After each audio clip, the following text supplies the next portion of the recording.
Hello guys, Coach Mary here. Today we're going to talk about ito, request po ito, ng ating mga mommies, okay, mga lola at saka mga lolo.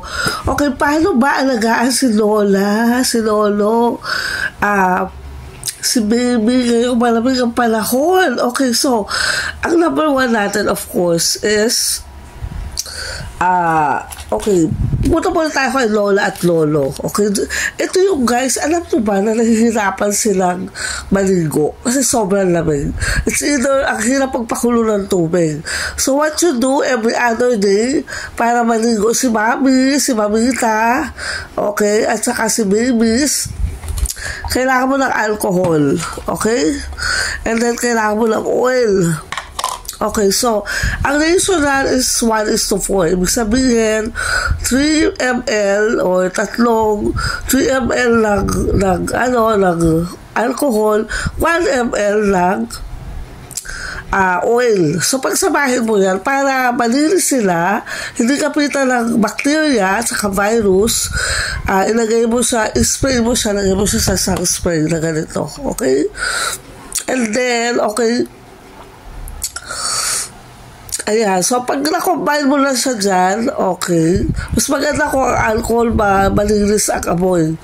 Okay, so spray mo lang yan sa leeg, sa kilikili, okay, sa singit, and then of course, hilamos sa muka. Kailangan sa muka hilamos. Okay, so yan, kahit hindi sila masyado maligo. Okay, so yan ang number one natin. Okay, so pag medyo malamig na yung mga kasukasuan nila, yung mga babies natin, para hindi inuubo, lagyan mo sa likod bago maligo, okay? And then alcohol, of course, kasi pag hindi tayo naligo, mas moist tayo, mas madali tayo kapitan ng sakit. Alright? Ang next natin, ang calcium. Okay, this is good 12 years old and below, pataas. 12 years old and above. Okay, this is also will make your height higher. Siyempre, mas matakad, mas maganda. Alam nyo ba na nakakabahala ngayon ang survey na karamihan ng mga Pilipino, lalo yung mga alpha generation na medyo short sila sa kanilang age. Unlike yung time namin, 1980s, 1990s, yung mga mamis nagpapanik sila pag hindi tumatakan ang kanilang mga anak. So remember guys, height is might. Ibig sabihin, physically, pag yung bata ay medyo matakan, malakas ang kanilang self-confidence. At saka yung mga untoward, difficult people, mas magtitake twice sila bago ibuli ang bata pag mas malaki sa kanila, okay? So, importante ang height at ang calcium. Yung mga lola naman, you can, ako, with my age, I'm 40 plus, I still drink calcium. Why? Kasi it strengthens my bones. Kasi nagbe-brittle ang bone natin once we age. Lumulutong siya. Sabihin, pag nadulas ka, pag nabali yung hips mo, pabilis mag-fracture kasi nga because we're aged, okay? So, ang next natin, okay, mga mamitas, huwag kayo magpapawala nito ang mefenamic acid, this is anti-inflammatory, lahat ng namamaga. Any brand. Ako, I use the generic pharmacy. Okay, this is anti-inflammatory. Yung mga namamaga, kasukasuan, namamaga ng gipla, gilagid, okay? Namamaga ng tonsillitis sa kakakain ng ice cream, sa kakikayan. Okay, next. Okay, bago matulog, yung mga hindi makatulog, I always recommend this. Or any menthol, I use this one. Kuha ka ng pea-size and then massage it in your palm, then amuyin mo siya. Yung may effect na it makes you feel sleepy. Ako dati, alas 5 pa lang, hindi ako natutulog. Ngayon, pagdating ko sa bahay, pag naglinis na ako ng katawan, nakatulmas na ako, okay, gagawin ko, lalagay ko sa palm, imamasay ko sa palm, aamuyin ko sa umagat, inaantok na ako, okay? So, don't forget the mentholated rum. Okay, next. Ang blow dry. Nag-ino siya sa heat. pinaka-hit. Ayan, hit. Ayan, okay. So, bakit kailangan ng blow dry? Bago pa tulog o sobrang lamig, lalo na sa madaling araw, malamig guys. Okay. Sabihin mo sa kanila, mabilitahan ka dito. Sa likod, unti-unti, i-blow dry mo siya. Huwag malapit ha, baka mapasok. Ano lang, malayo na konti, pero mainit.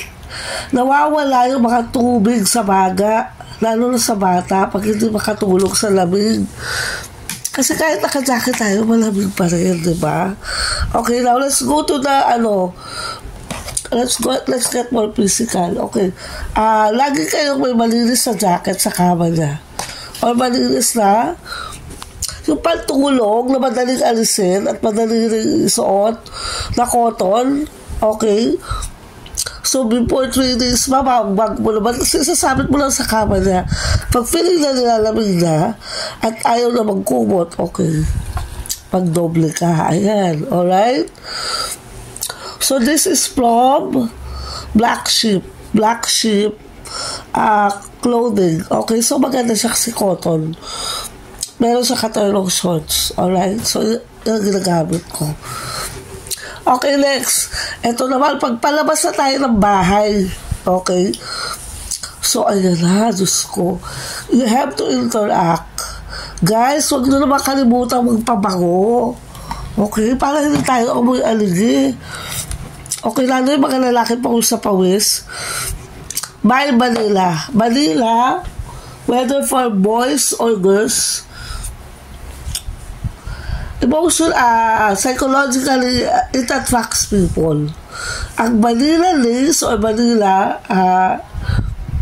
when you smell like Manila, ang sarap mo kausap. Ang sarap mo katabi. Okay, so yung mga lola natin, diba? Parang hindi kayo sasabihin na, ay, amoy lupa naman to. I always use Manila. I started using Manila fragrance when I was in college. Okay? So, nakakatulong siya sa social life mo. Kasi, naturalesa tayo ay may pang-amoy. Okay? So, hindi ka pwede sabihin na arte naman ito. Hindi pwede gano'n, guys. Kasi, kailangan talaga obligasyon mo, no? Amoy mabago ka, amoy malinis ka. Okay? So, Manila lace or Manila. Yung lalaki naman gusto na amoy citrus, pwede rin. Ako kasi, pag mahilig ka sa maalat, ang pakunta sa alat, kasi yung mahilig sa maalat, lumalabas, maano ka eh, mapanghi. Okay, so you use sweet scent. Okay, again, pag mahilig ka sa maalat, you use sweet scent. Pag mahilig ka sa maasim, yung mga suka, ang sabi nito, ang asim naman nito, you use citrus. Yung amoy fresh, alam mo yung calamansi, amoy orange, amoy mandarin, yung napilino, amoy peach. Alright? Pag medyo active ka at mahilig ka doon sa maanghang ng mga pagkain, lumalabas nila sa amoy, nakatawan mo pag namawis ka. Of course, the people will not tell you how you smell. Ayaw nila ma-offend ka. So, pag mahilig ka sa maanghang, you use yung mga scent na medyo milky. Ano yung may peppermint? Okay, yung mga ganon. Yun ang gamitin mo na scent. Alright? So, of course, kay Lola, gamit kayo ng Vaseline, petroleum jelly, and of course, wag mawawala ang red lipstick. Tandaan nyo, ang red lipstick is an emergency for beautiful reason. Why? It makes you look healthy. Kahit inaanto ka, kahit wala kang makeup, wear red lipstick, konti lang, parang tint lang siya. At mas gusto ko ang traditional lipstick. By the way, this is from BYS. Sobrang ganda nito. At sobrang tipid. So, konti lang siya, mapula na yung lips mo. Alright, guys? So, there you go. This has been Coach Mary. I'll see you again. Happy holidays. Okay, so ulitin ko ha.